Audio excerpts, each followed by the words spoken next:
राणेंनी नाक घासून माफी मागावी। राऊतांचा नितेश राणेंवर हल्लाबोल। पिक्चर अभी बाकी है, नितेश राणेंचं प्रत्युत्तर। दिशा सालेन प्रकरणात नवा ट्विस्ट आलाय।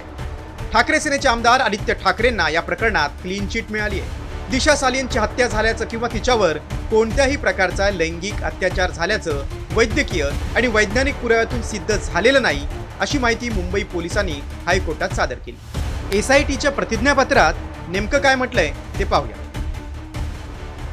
दिशा सालियनच्या मृत्यूमध्ये घातपात नाही। दिशा मृत्यूआधी मद्यधुंद अवस्थेत होती।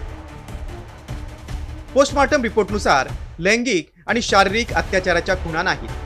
सीसीटीव्ही तपासल्यानंतर काहीही तथ्य आढळलं नाही। उपस्थितांचे कॉल रेकॉर्ड तपासले, मात्र काहीही संशयास्पद आढळलं नाही।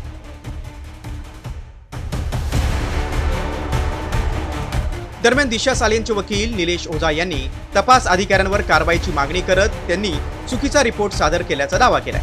तसंच आदित्य ठाकरेंविरोधात काही महत्त्वाचे पुरावे सादर केल्यास त्यांच्या अडचणी वाढू शकतात, असा इशाराही दिलाय। 16 तारीख को हम कुछ वीडियो कोर्ट में दिखाने वाले, विटनेस क्या है क्या नहीं, कुछ चीजें वो भी 10% ही दिखाएंगे। बहुत कुछ है, वो जॉली एलएलबी में कैसा बोलता है ना कि उनके नाम डिस्क्लोज कर देंगे तो फिर गवाह जिंदा ही नहीं बचेंगे। फिर तो थोड़ी सी चीजें लेंगे, लेकिन जितने एविडेंस ऑन रिकॉर्ड है फांसी की सजा तक पहुंचाने के लिए सफिशिएंट है, इतने लीगली। दरम्यान आदित्य ठाकरेंनी दिशा सालियनच्या वडिलांनी आणि विरोधकांनी केलेले सर्व आरोप फेटाळून लावले। मैंने पहले भी कहा है कि 5 साल मेरी बदनामी की कोशिश कई लोग करते आए, बहुत सारे थोड़े ही लोग हैं, लेकिन यही बात है। उसी समय भी मैंने कुछ नहीं कहा था, आज भी कुछ नहीं कहूंगा, क्योंकि जिस विषय से कोई लेना देना नहीं है उस पर क्या कह के। दुसरीकडे आदित्य ठाकरेंना क्लीन चिट मिळाल्यानं संजय राऊतांनी नितेश राणेंनी नाक घासून माफी मागावी अशी मागणी केली आहे, तर नितेश राणेंनी पिक्चर अभी बाकी है अशी सूचक प्रतिक्रिया दिली आहे। आदित्य ठाकरे हे शिवसेनेचे युवा नेते, मंत्री म्हणून नेते म्हणून उत्तम काम करतात। त्यांचं नेतृत्व खच्ची करण्यासाठी या सगळं षडयंत्र रचलं गेलं, त्यांना बदनाम करण्यात आलं। सगळ्यात आधी देवेंद्र फडणवीस यांनी माफी मागायला पाहिजे। त्यानंतर तो कोणते नारायण राणेंचा एक मुलगा आहे बघा, मंत्री एवढा आहे बघा, तो काहीतरी बडबडत असतो नेपाळ्यासारखा, त्याने माफी मागायला पाहिजे नाक घासून। ज्या ज्या कोणी आरोप केलेत आणि बदनामी केली, प्रत्येकानं नैतिकतेच्या मुद्द्यावर माफी मागणं गरजेचं आहे।